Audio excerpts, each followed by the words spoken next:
Thursday.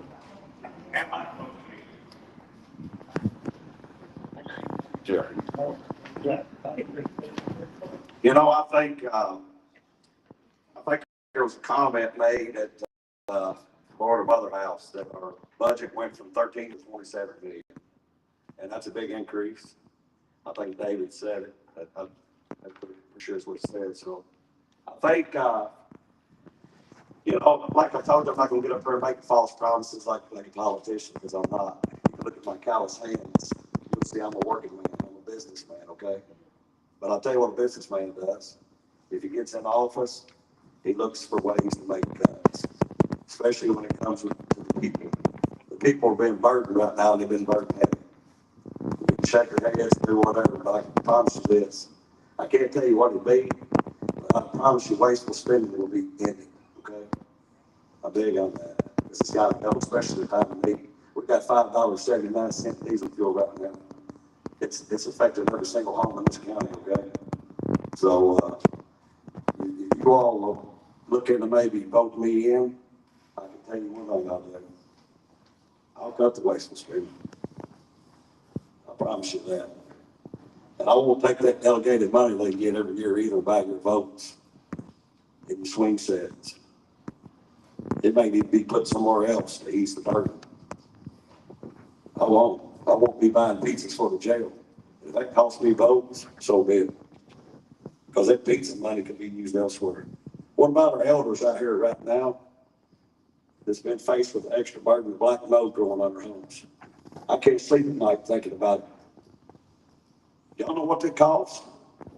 And then special interest groups got buddies that'll be doing the pressure washing, okay? I'm sure they're trying to cut me off up there because I'm saying I'm stepping on toes. But I'll tell you this, it ought to break your heart too. It really should have. We've been burdened and we've been sold out. Budget growth is a good thing, just for. So if growth is means that people there's more money for people. So that's a good thing. We're able to pay our bills and do things that we need to be doing. Any transparency, if anybody needs anything in our office, we're transparent. I don't have nothing to hide from nobody. You can come in my office, go on my desk, go anywhere you want to. We got a lawsuit that happened at the EMS. That's something that happened. People get sued every day, y'all. They look for the deepest pockets. It happens. We got Keiko insurance. It was taken care of. It wasn't a matter of owning up to being guilty. That's how they decided to sell the lawsuit. And it wasn't $500,000. I will tell you that. It was not nowhere near that. So there's a lot more. I've been here 11 and a half years. I come in here every single day and I try to help everybody I can. I'm telling you, I try my best to help people do better in this community. We've got better paying jobs here. We've got opportunities here. When I graduated Marion County High School, you couldn't get a job in Marion County. Now we can't find people working in Marion County. We can't find them. We got jobs everywhere. Good paying jobs. There wasn't nothing like that in 1986 when I graduated. So we have made a huge difference. We got one of the best fiscal courts. We get along, y'all. We get along. Mr. Wright called me. I called him back. If any of you all call me, I'm going to call you back. People can say what they want to do, and they can act like we're going to fight and carry on. I'm not fighting with anybody. I'm here to help them. That's what's wrong with our country right now. We're so divided that we can't get along and get anything done. That's what's wrong with this country. We are so divided. I went to Frankfurt with one of my managers a couple months ago. I left there. I said, I will never go back to Frankfurt, Kentucky the rest of my life. Because we get up there, they asked one of my managers, what party do you belong to? They didn't care what we were there for. They want to know what party I belong to. It don't make any difference what party any of you people. I don't care what you are, Republican, Democrat, Independent. If you call my office or call and need help, I am going to help you. I promise you. I'm not perfect. Things happen. Maker's Mark come in here. There's not a person in here that don't want a grandchild or a son or anybody. Get a job at Maker's Mark. They are great jobs, life-changing. You make it $7,500 a year right here in Marion County. There are downsides of it. I do agree with Mr. Hughes. There is the black mold issue. It is a huge. It's my turn. It's my turn. I'm gonna defend myself because I tell you, I come in there every day and I try to make a difference. I hear people say things that we've done. I haven't done, I don't even know what they're talking about. I don't have a clue what they're talking about. They can say what they want to say. You can believe who you want to believe. But I can tell you right now, nobody's doing nothing wrong at Marion County Fiscal Court. We're doing what's right and we're trying to move this county to where it needs to be. I promise you. That's what I'm gonna continue to do if I get elected. Thank you.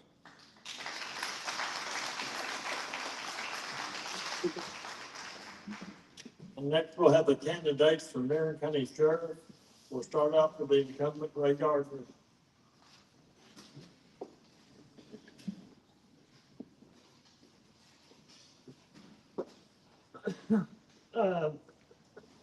Jeff Caldwell and Chad Baker, if y'all want to come on up, y'all come on up and get seated. Wait Chris on it there. Can we, bring this mic over? Yeah. This mic, bro.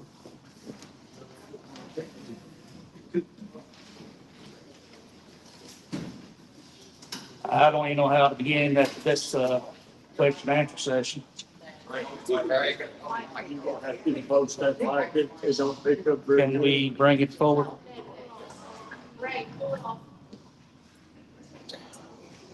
Can you hear me? There you go. What about now? Yep.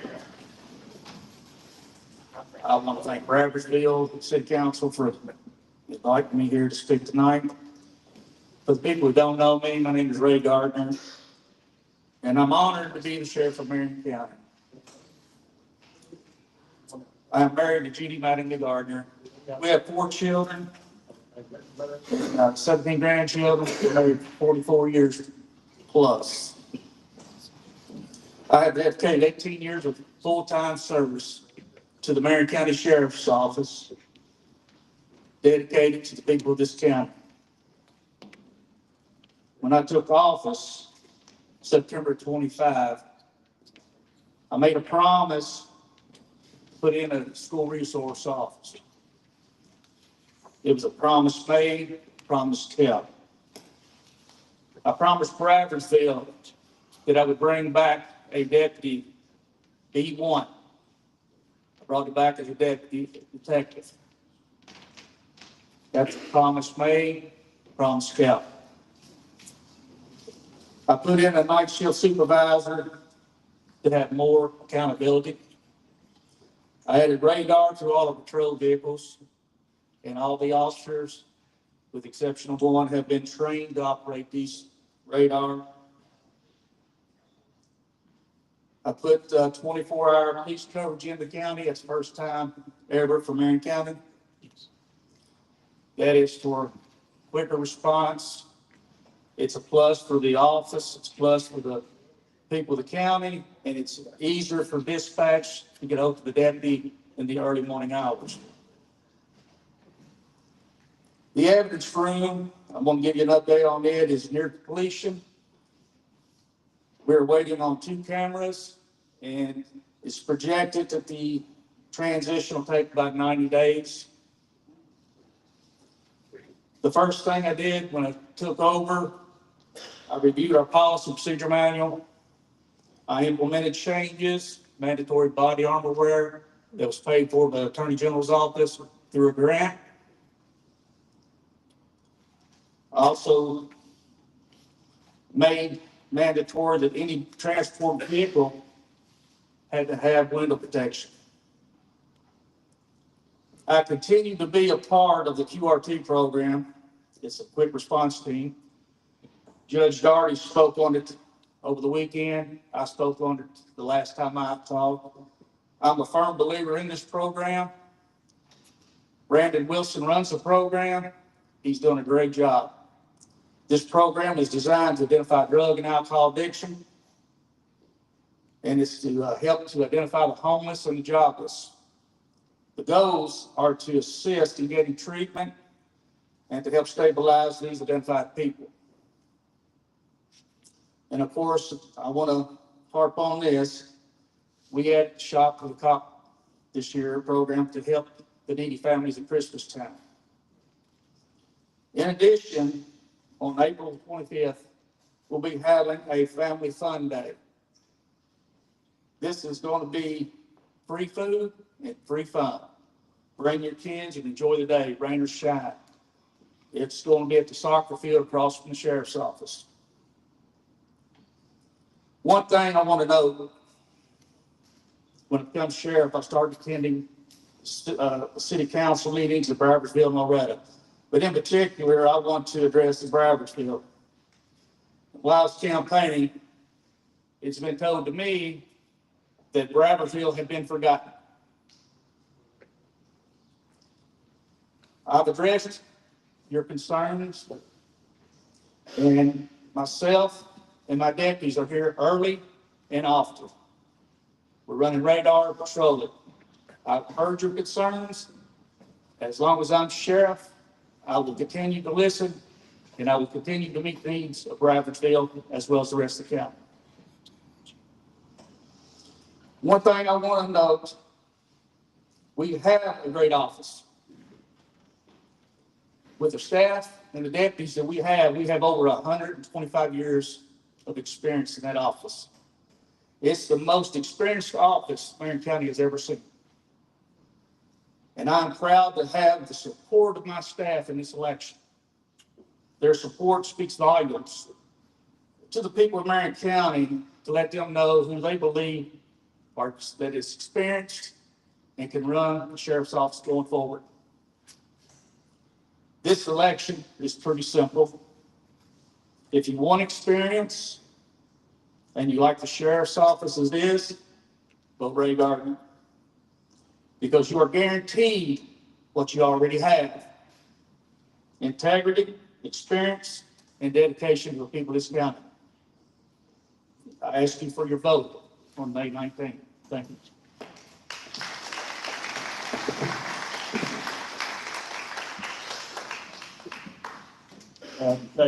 Next we have Jeff Caldwell.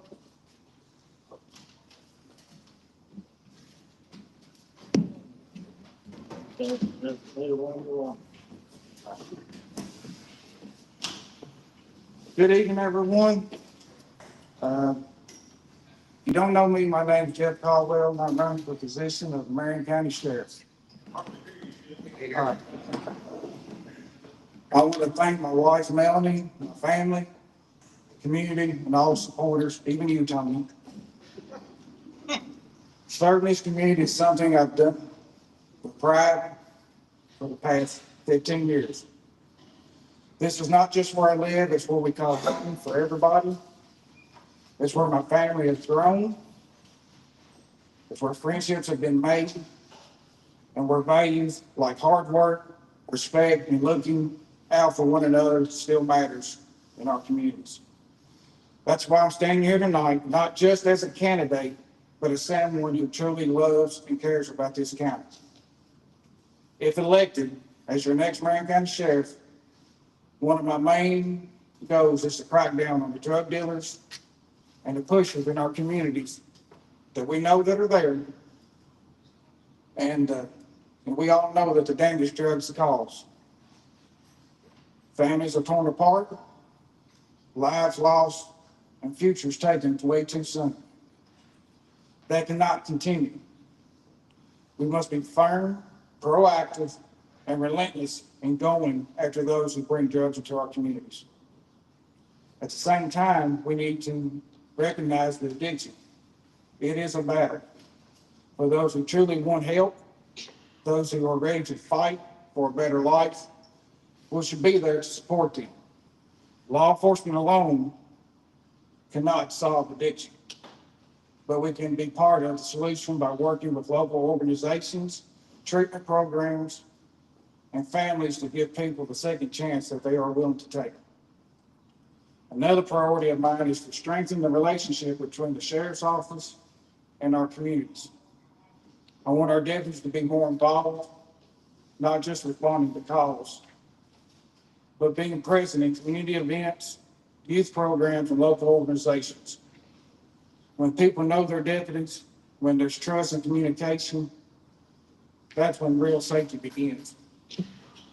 Our children are our future of this county, and we have a responsibility to protect them, not just physically, but by creating an environment where they feel safe, supported, and inspired. When the deputies show up in our schools, they mentor the youth and participate in community activities, they become more than law enforcement. They become role models.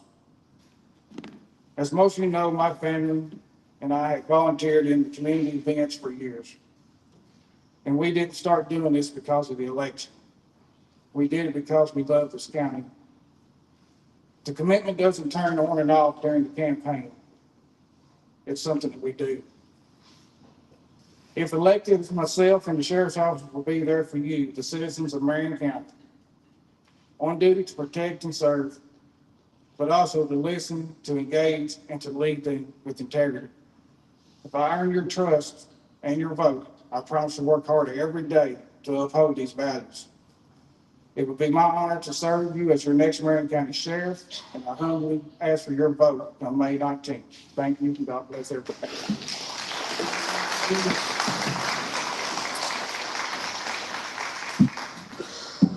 Thank you. Everybody have a chance, right?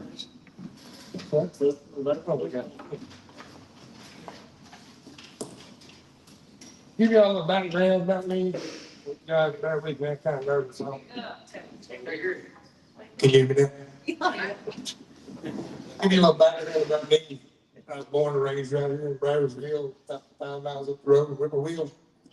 My father was Ricky Race, and my mother was Carolyn Bland from Bradford, from Calvary.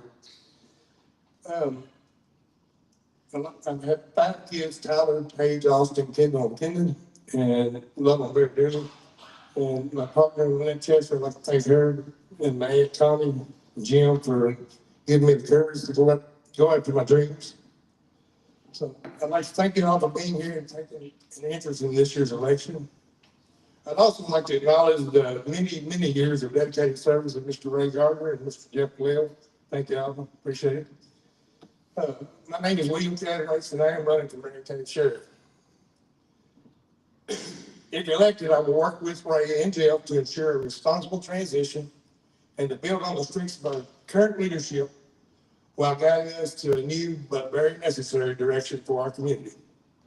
I'm a people-oriented person who believes in helping anyone in need and treating everyone with the same dignity and respect. Marion County deserves a sheriff as a trust and one who stands united with the community and it protects everyone's rights. If I'm elected, all deputies will wear body cameras that will be active during all patrols and engagements with the community. Complaints will be addressed immediately, and if the video reveals any misconduct, disrespect, or abuse of power, that officer will be dismissed immediately with zero tolerance. Sheriff budget and major purchases will be transparent with opportunities for public input and oversight. In addition to standard training, deputies will also participate in empathy and de-escalation exercises so they can better understand the experiences of arrestees and civilians in high-stress situations.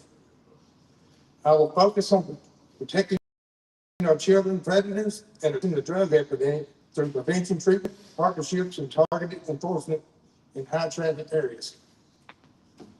I will be accessible to the community at all times, provide regular updates, and seek public input and operations. If you elect me, you will see tangible progress and a sheriff's office that's more accountable, more transparent, and more engaged with the people it serves. I think it's time to take politics out of the public safety and build a department that values and respects everyone's voice.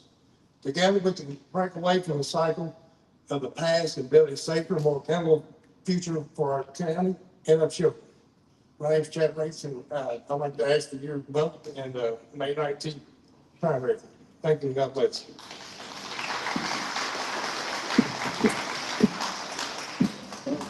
This time we'll take questions. If anyone has questions for the candidates. Okay. Not working out here? Okay. Okay, don't have any questions? Anybody's got a question, y'all want to step up to the microphone, y'all being down here, just, y'all want to be heard, it's up to you. There we go. I'll take care of y'all. We'll get y'all over here. Oh, you'll let us sit down? Yeah, y'all can sit down. I do this for a while. But yeah, I gotta sit down there talking about change.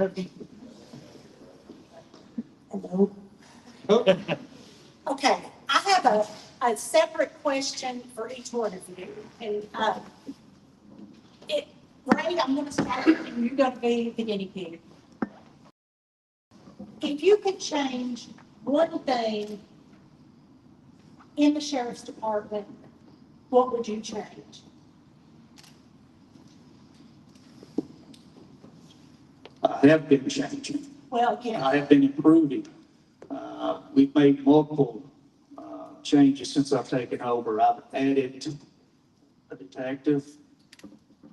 I've added the school resource officer. Change that you're talking about is something that occurs over time. You don't just abruptly make a decision. And I have flowed the last 6 months into making these changes for the betterment of the office.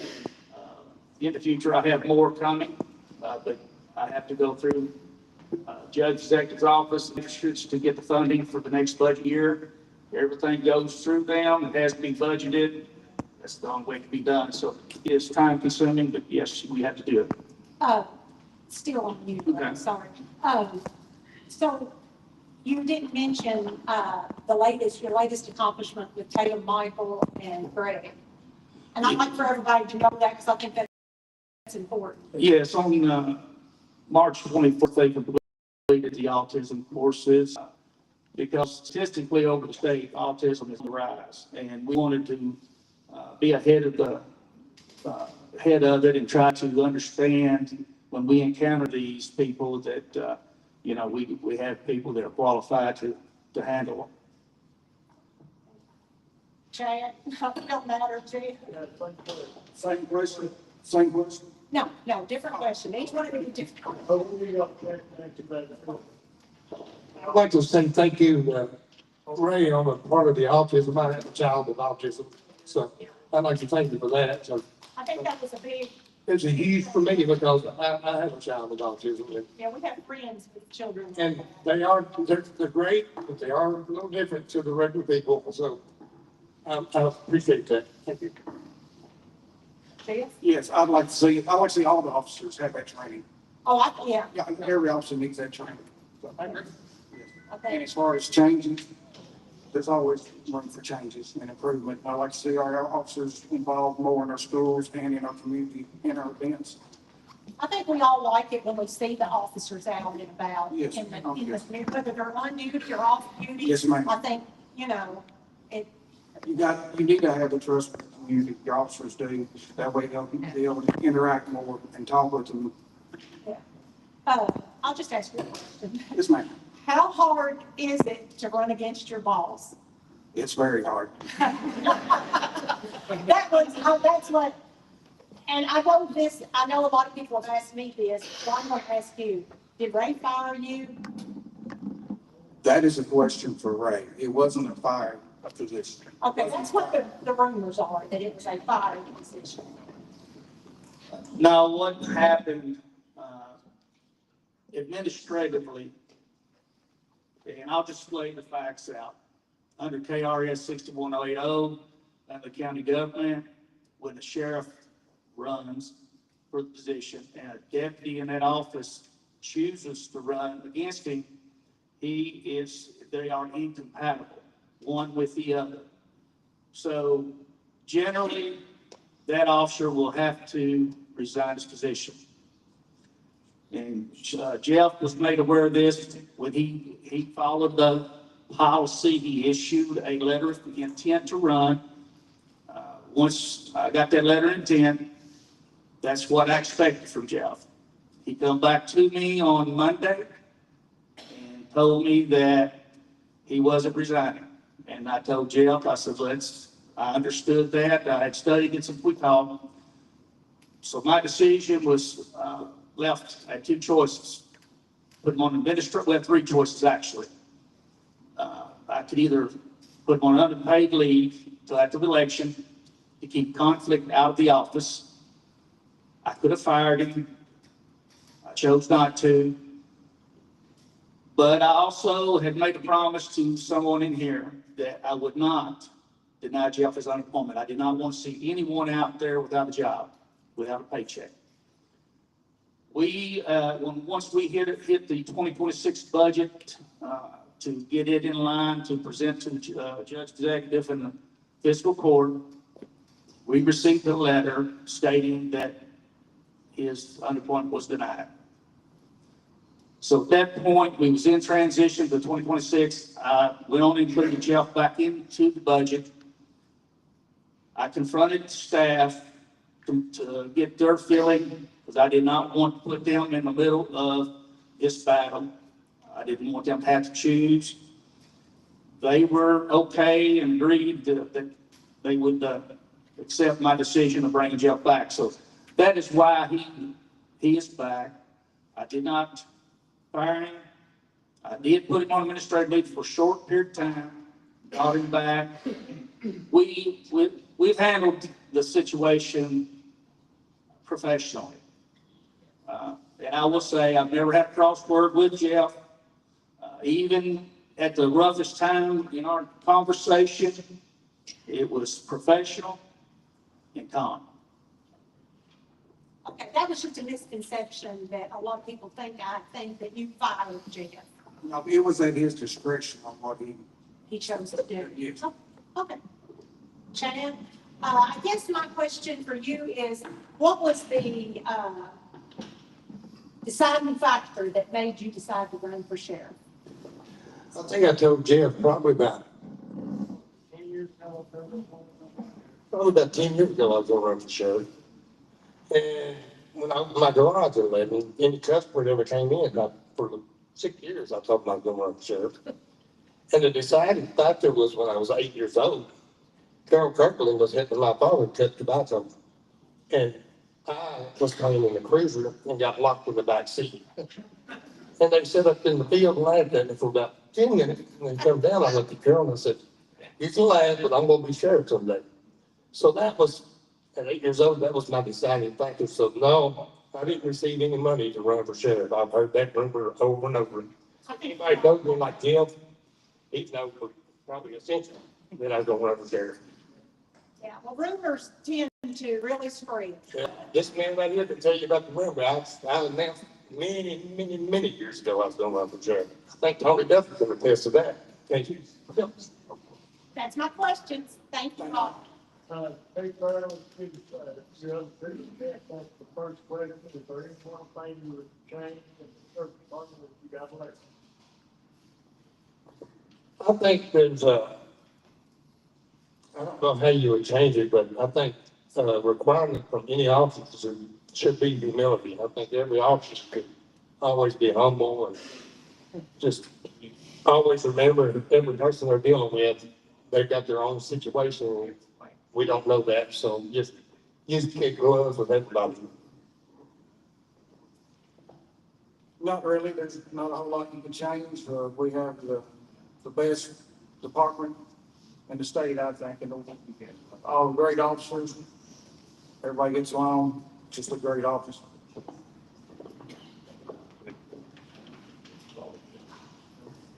Thank y'all very much for participating. I've got one question. Hold on. Yes, sir.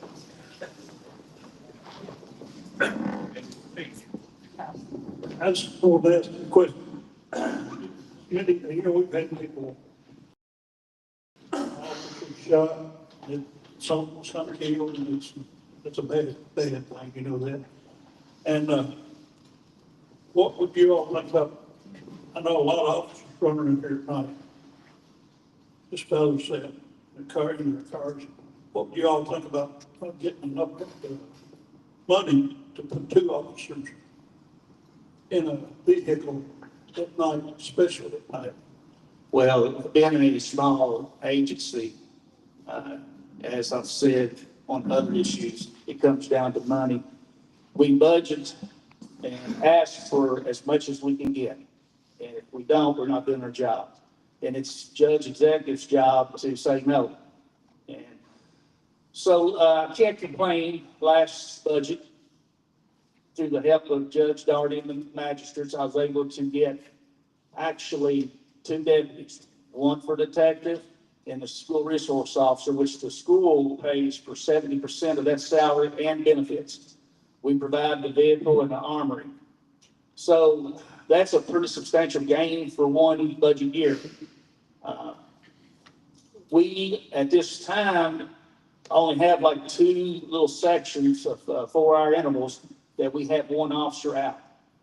They're in separate vehicles when there are 2 and 3 out, but we try to have more on duty even though they're not in the same vehicle. What would you say? Yes, and we would love to have more officers. We'd love to have 2, 3, 4 hours, all hours, but not 24 hours a day. That would be great, but like I said, it comes down to the funding. And But do you put funding over a man's life? no, sir, no, not at all. But it's just the facts of life that it's something that we would have to work forward and work towards to try to There's get. a way of ditching some other thing that you're doing and putting that money toward more officers, right? Yep. That would just be something we'd have to look at in the budget, down the road and just try to work towards. I personally, it's my personal opinion, I know what the sheriff makes, I don't know what the deputies do, but if it makes people safer and you could add more deputies, I'd give up a portion of my salary for it. Well, you know it would. It would make me. I would give up a portion of my salary for it in a heartbeat. How about the officers? Yes, that's what I'm saying. The officers are more- I would take a cut in pay if it meant more officers and make it safer for the public and the officers. Yeah, thank you.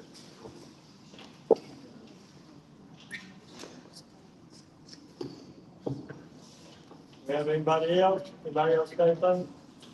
Here, I'll take it.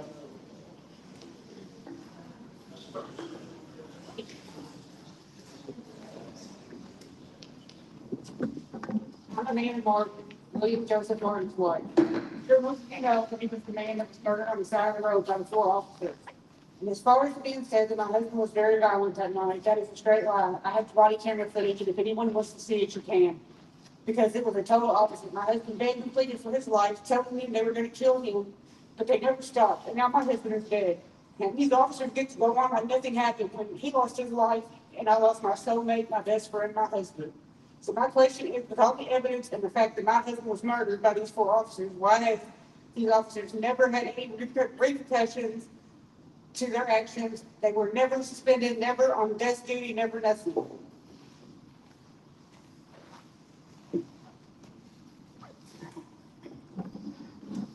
I recollect the last form I answered that question. So going forward, any more questions pertaining to that needs to be addressed to the attorneys. Yeah.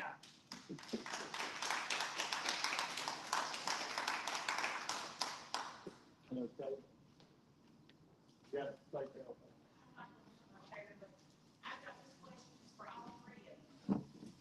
If you're elected, what are you planning on doing about the staff? Are you going to let them go and hire all new staff, or is everybody's job secure? As I said in my speech, we have the best and most experienced sheriff's office that's ever been in Marion County. They have their jobs now, and they'll have the jobs once it's over with. And to speak abruptly, my job is the only one in limbo here. Everybody else's jobs are secure. Like he said, we have the best office, the best officers. We need more of them. That's all we can do. We can move forward with what we got, and it's Dump that bug right there, don't wash. That's your wash.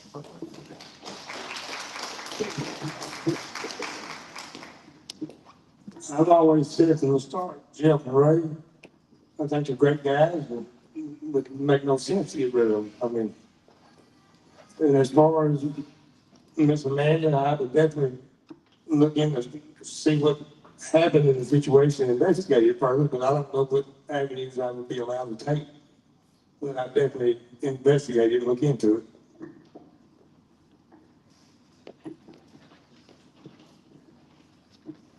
Got something right back in the bag.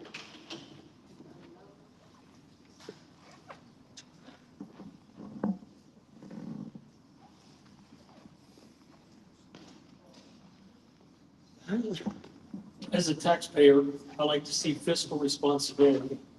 So I guess my question is, the budget, previous budget for the sheriff's department was $650,000. The new budget will be over $900,000. How can you justify a 33% increase? And do we anticipate seeing this for the next few years? I don't know where you got your numbers for last year's budget.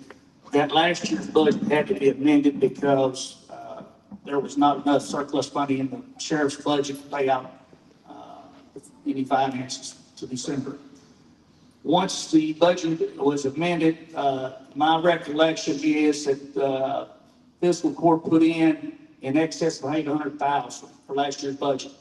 This year's budget, fiscal court is on the hook at a maximum of $920,490. So it's not that kind of an increase, but it is an increase. One increase is for the detective we got. The detective, with his salary and his benefits, is around $110,000 per year. So that accounts for the biggest chunk of that. Then the school resource officer is at 30% of salary. So between those two, you're roughly around 140. So if we ask for more deputies next year, you can figure if we give at $110,000 minimum per deputy from fiscal court, and that would be in excess of the salaries in the budget this year.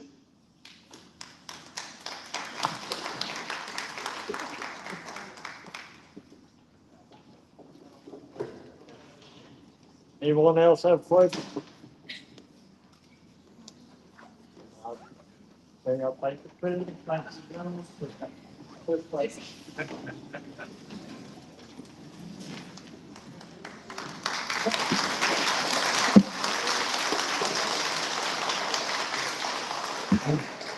The next group we have will be for Marion County Jailer, Joseph Tony Furman, Tina Wright Huntsberger, Adam Bradley Gordon. If you don't quit, come on up and take a seat. We'll have Joseph Tony Furman speaking first.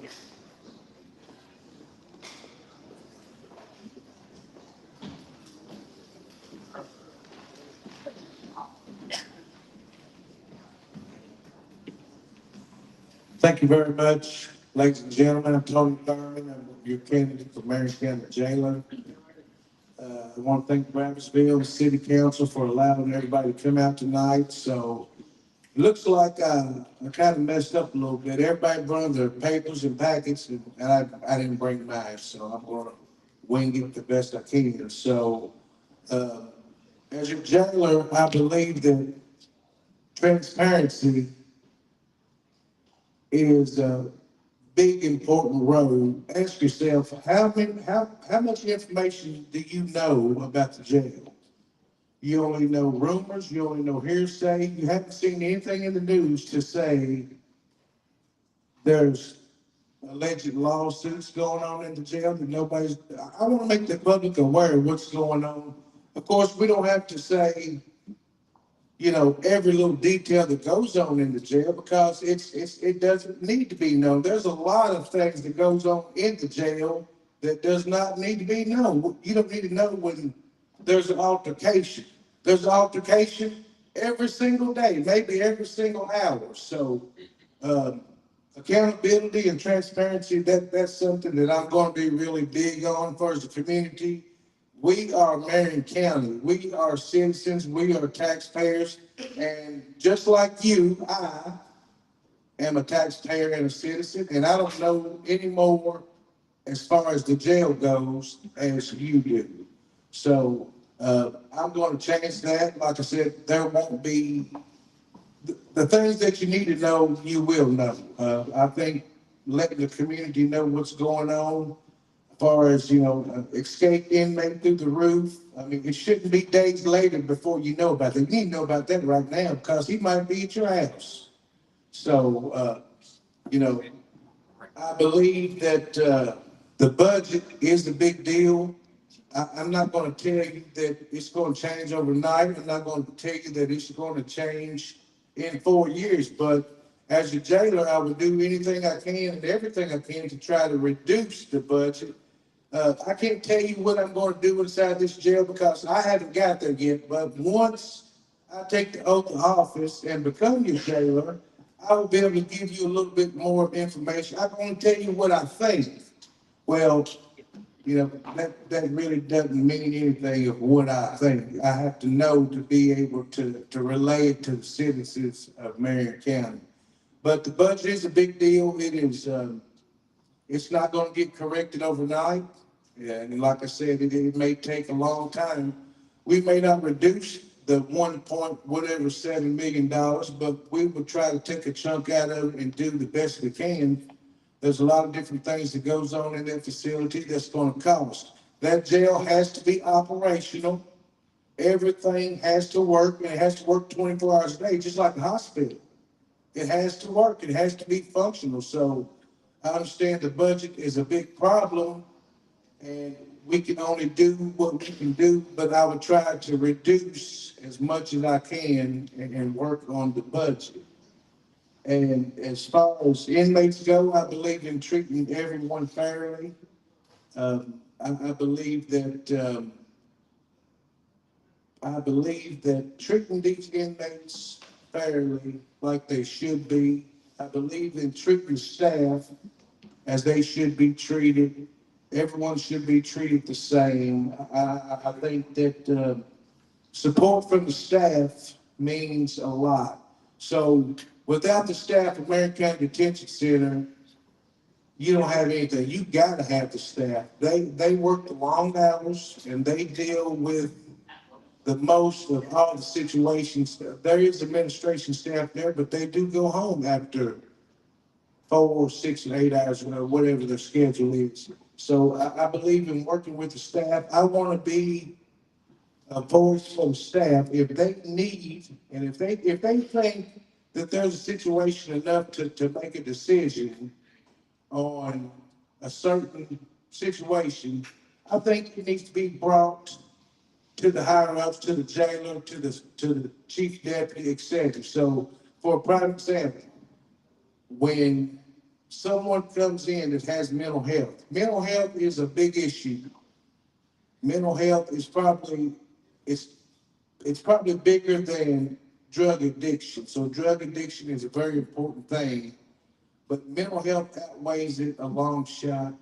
There is nothing to say that this jail can do to help mental health patients. They only have to go through the steps.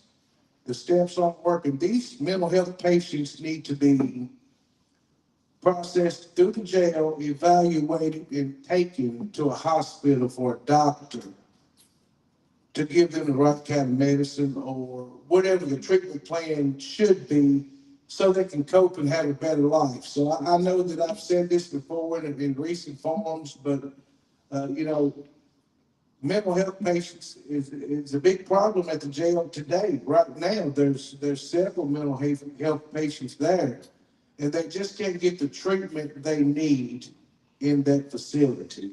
Of course, the jail and the jail staff is going to take care of them to the best of their ability, but they're not doctors, and the jail is not a hospital. So they need further treatment. It's not going to happen at the jail.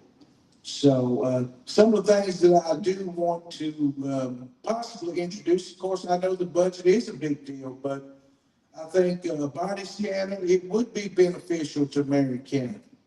But they're $240,000, and when you're already over almost 2 million, there's just no room for $240,000 more.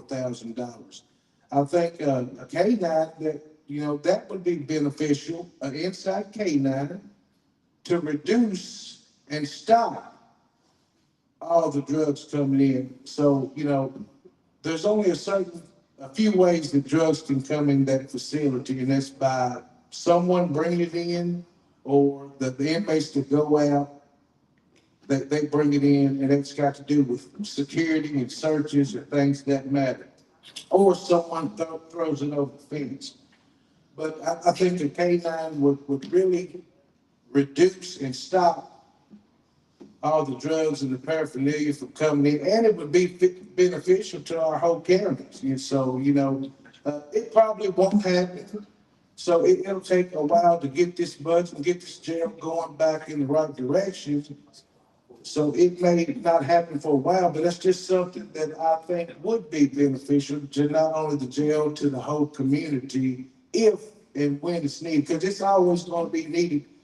We have a drug problem just like every other county in Marion County, or in the Commonwealth and all over the world. We have a drug problem, so if local authorities needed a K-9 and we had it available, which we would make it available. If it's not available, we'd make it available. So that's the thing. When you're in a position of power, as far as the jailer or the chief deputy, if the sheriff's office calls or the police department calls saying, we need your K-9, it's not if it's available, we'll make it available at all costs, because as a community, as a whole, we all have to work together, regardless if they're at the sheriff's office, the police department, the coroner's office, or the jail. They're all different entities of law enforcement at the end of the day. So I'm not going to keep you long. I've said, of course, every time we've had a forum, I've always went first. So I always got stuff to say after the fact, but by then it'll be too late. And I'm fine with that. If anybody has any questions, you'll have the opportunity to ask them whenever it's time appropriate after these other two candidates. So that's just a few things. Of course, y'all looking at me, everybody looking at me, I'm all tore up. So it's okay. Ray and Tony keep on looking at me. It's all right, I'm gonna get through it. But I'm not asking for your vote on May the 19th of 2026 in the general election.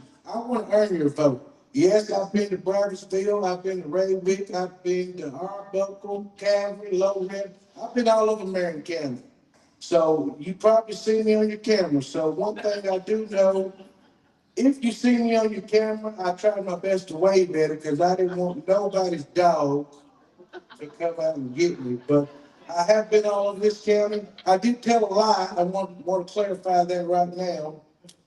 At the beginning of this campaign, so I started a year ago. It was longer than a year, actually. And I started talking to people, letting them know that I'm probably going to be a possible candidate for jailer. And I felt it in my heart that it was a calling for me to do. So I do want to say that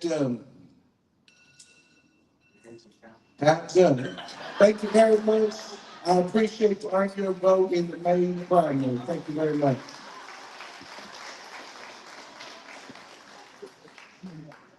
Here, you're one reason that you're the first one to talk is because you're punctual, you respond first. That's why they put your name down first. Okay, next we got Tina Wright Huntsberger.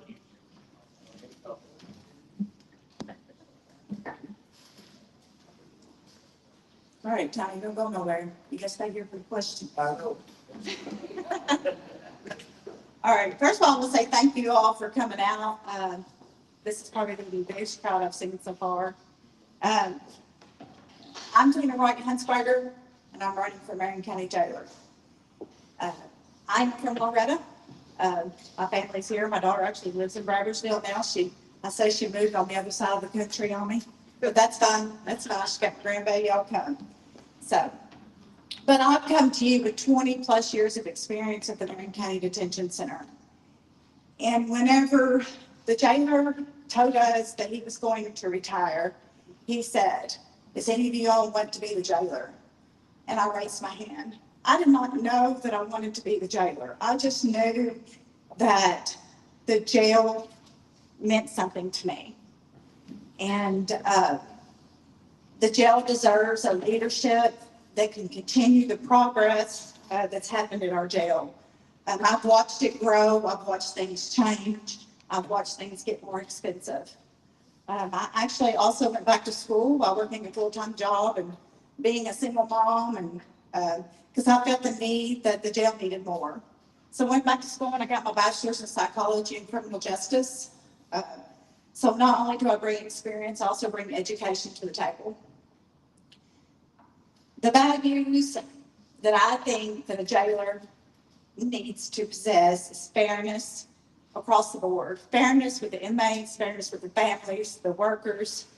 You know, running a jail is just not about the inmates. It's about the whole community, the community as a whole. You have the inmates, you have their families, you have the victims. You know, you have to answer to a lot of people. It's just not inside of those walls. It's a community effort. And I have become really passionate about that. I'm passionate about the families when they call. You know, I always try to return that phone call. You know, sometimes it may just be, how do I put money on the account? Or, you know, what's going to happen to them there? You know, we always try to make sure that they say there's no transparency at the jail. I disagree. You know, if there's any questions, we're ready to answer it. If there's an incident in our jail, we do a press release. And those press releases go out to the radio, the big old G&G that everybody sees on social media now. Since I have been there, every incident that has ever happened, there is a press release. So there is transparency in our jail. So one of the things that, some of the things that, you know, have come up since in all these forums, the biggest thing is our budget. And I understand the jail has a very big budget. But I'm telling you, the Marion County Detention Center's budget is actually better than most jails across this state. We care about our budget. We work very hard on finding ways to offset that budget.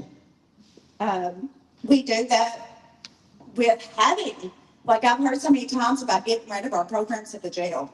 We have to have our programs. If we did not have our programs at the Marion County Detention Center, we would not have state inmates. We actually get extra per diem for having those programs. So the programs is a benefit to the Marion County Detention Center for more reasons than one.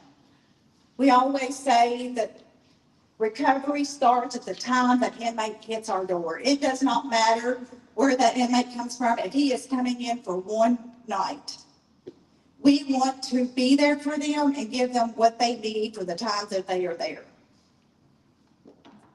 And then we have to watch what is costing the jail. And that is very hard because one of our biggest costs is our staff and their benefits. But without our staff, what would our jail be like? We have to have someone there to watch the inmates. We have to have someone there to provide the commissary. We have to have those staff members, and we want good staff members. We want well-trained staff members. We want staff members that are going to show up. In order to have them, we have to pay them. We all have heard about the cost of things. And the other day I was preparing a presentation, so I thought, well, let me just see. Let me just see what's happened since 2016. That's when we started all of our programs till today. The cost of goods have went up 151%. It is not our programs. It is our economy. We have a duty to take care of our inmates. And even if we just house Marion County inmates, it is not free to house them. We have to find a way to offset that cost. And we do that by having programs in our jail and having state inmates. We also house Washington County. That's another way that we offset that cost. And there's a bunch of other small ways we try to do that. If there is money out there to get, we go get it. But there is no way to, big ways to get that other than housing other inmates. So another concern of mine would be the mental health in the jail, like was said before me. You know, the mental health in jails have increased. Mental health has always been in jails, but since I have been working at the jails, I can remember first working there and you had your alcoholics and, you know, the cocaine and things like that. The drugs are different. People are coming in different. And they are not getting better in 24 hours. You know, there's sometimes that our staff had to struggle with them for days, trying to help them to see who they are again. We have detox protocols that we've never had to do before with our opiate epidemic. There's so many extra things that have come along with how we have progressed in society. So the jail has to keep up with that. If not, we're going to be left behind. We're going to have more deaths in our jail if we do not take care of our inmates.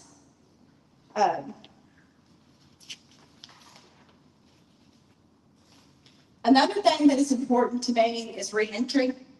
So we always say we want to send out a better product than what we got in. So I understand the state inmates that are coming in our jail are there for programs, and that is very, very important. I love our programs. You know, a lot of our county inmates, when they get sentenced in circuit court, they get to go to our programs. They get like first pick. You know, once your sentenced family member says, I want them in a program, we reach out, we get them in. We have that privilege because we have one of the biggest programs in the state. But not also do we want to take care of people after they become felons. We want to make sure they're taken care of right away. So we have implemented, we got multiple volunteers. I get to do the volunteer training. We have very passionate individuals in our community that want to come in and volunteer. And we also have started a reentry program. And it's when we bring all community partners into the jail and everybody that's about ready to get out gets to go visit them.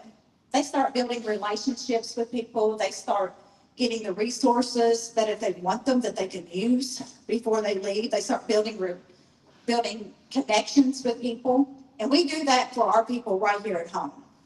And that has been a go of mine since I have gotten into administration. I mean, I started out as a part-time deputy in 1997. And I worked my way all the way through the ranks to administration. And I did that because I care about the people of that jail. And I just come to you today asking you to please go to the polls and exercise your right to vote and to earn your support and your vote come May.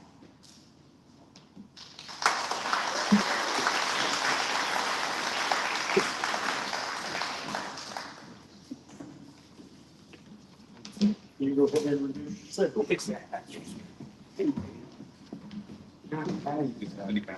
Okay.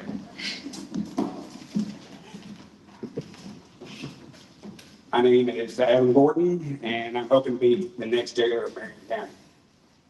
I'm not going to use my 10 minutes because this audience here is full of questions, and the candidates so far have given the answers. So I'm going to give the audience a little bit more time to question us. Both candidates pretty much stole my thunder in this. So I believe in transparency and accountability. And to go back when I say steal my thunder, I want everybody in here to actually go back and go to the Loretta Mother House debate. Go to the last debate that we had at the NAACP and at the library. You're going to see everything and every topic that they brought that's been my goal since day one when I entered this race. If you want to know numbers, I encourage you to ask the questions for those numbers. But I'm going to be the last one, so that way I can tell you what those numbers actually are. So what I'm going to do is I'm going to turn it over to the crowd. Again, my name is Adam Gordon, and I'm running for Marion County Jail.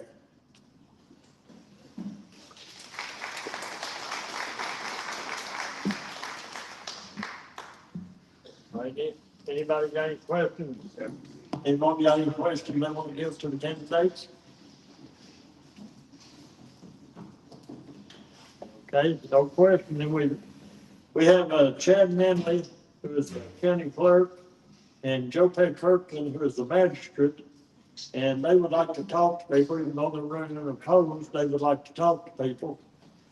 So if you guys want to come on up and just take the stage here. Thank y'all. Thank you.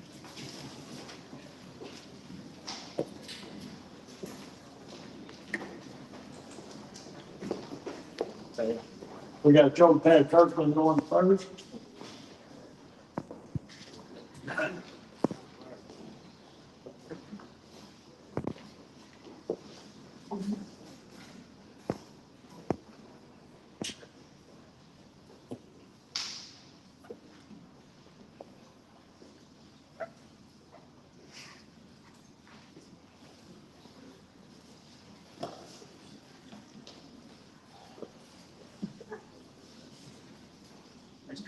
Good evening. I'm Joe Pat Kirkland. It has been an honor to serve as your magistrate on Marion County Physical Court for the past 8 years. I'm grateful for the trust you placed in me and proud of what we've been accomplished together for our community. Over the past several years, we made meaningful improvements to our county infrastructure. We've completed new bridges on Medlock Creek, Tucker Road off of Three Pines Road, as well as down Lover's Lane and Calvin. Projects that improve safety and access for our residents every day. These are the kinds of investments that may not always make headlines, but they make a real difference in people's lives.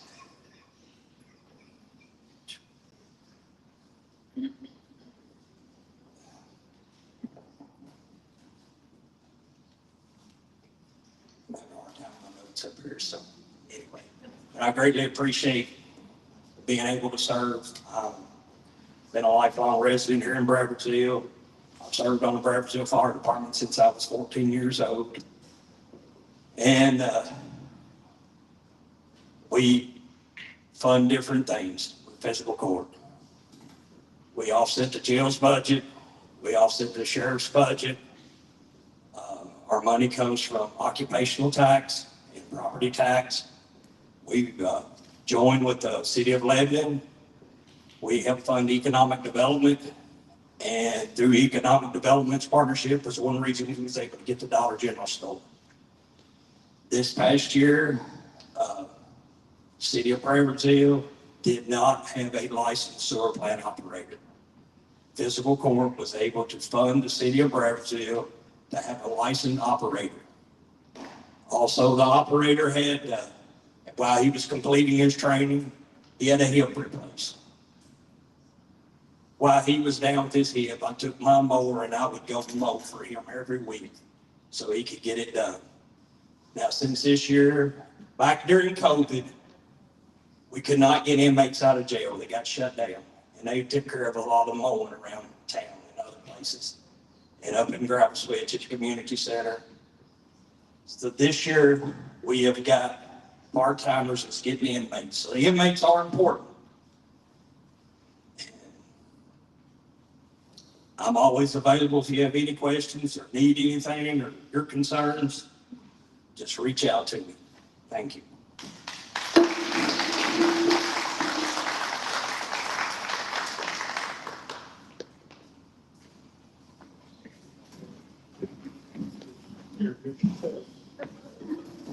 Good evening, everybody. I'm Chad Manley, county clerk. Thank goodness we don't employ me to do audio video, because the first part of this presentation, this forum tonight, did not have streaming audio, and I apologize for that.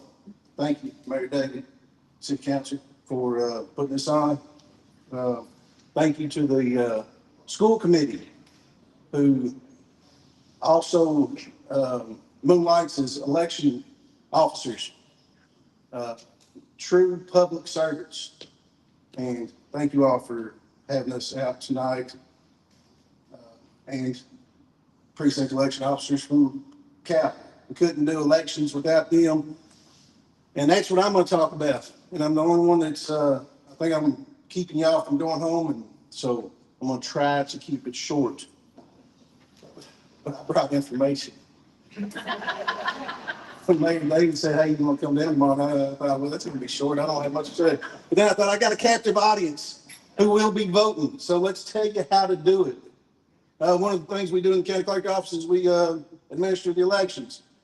Would you like to get registered to vote? GoVote.ky.gov. Would you like to request an absentee ballot, which you can do now? GoVote.ky.gov.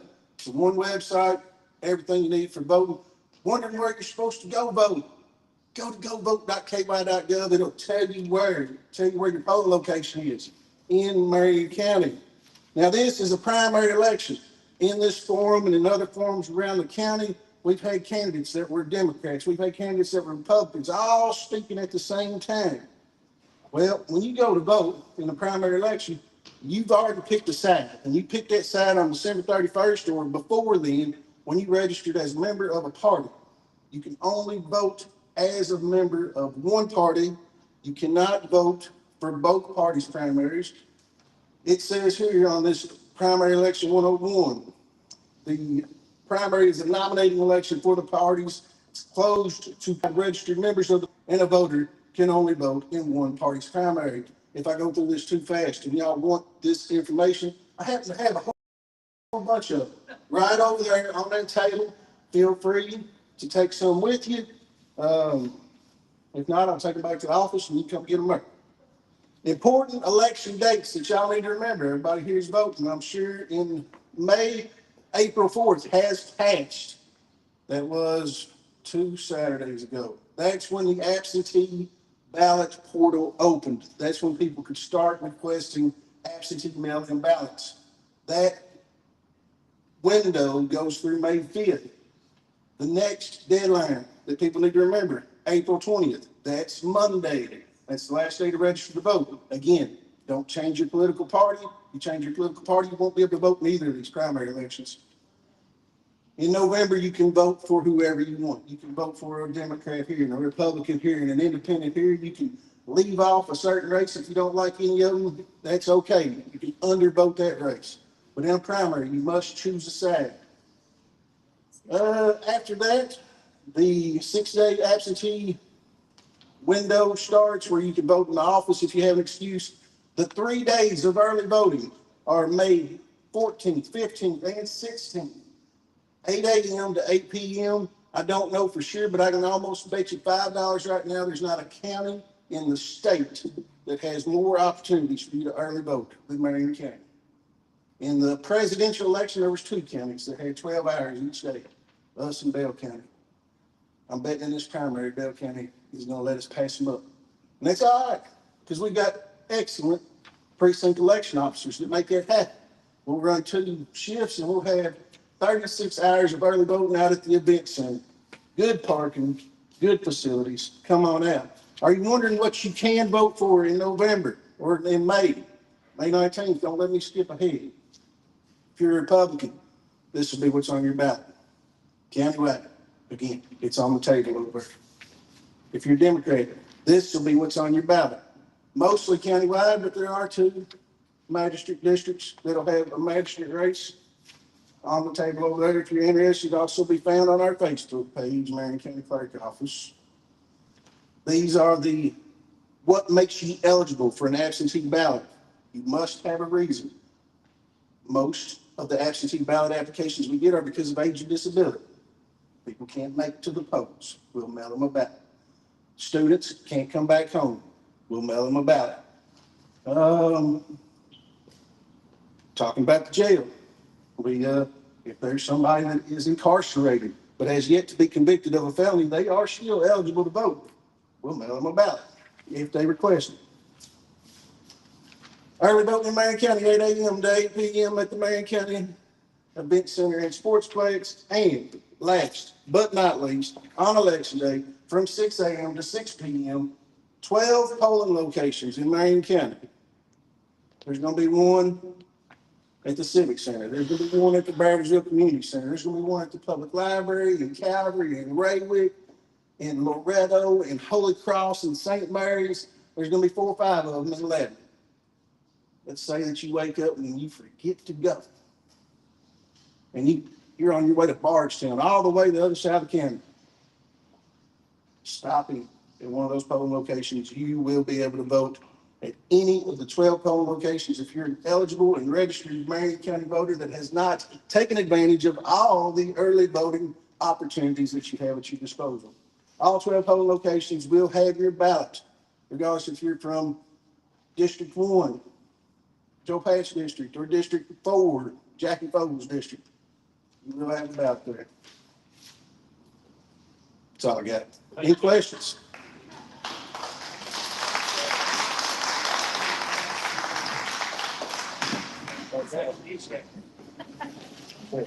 Want to thank everybody that came down tonight, listened to the candidates, and especially thank these last two guys. They had nothing gained or coming here except to give you a little talk and spend a little time with you, let you know who they are.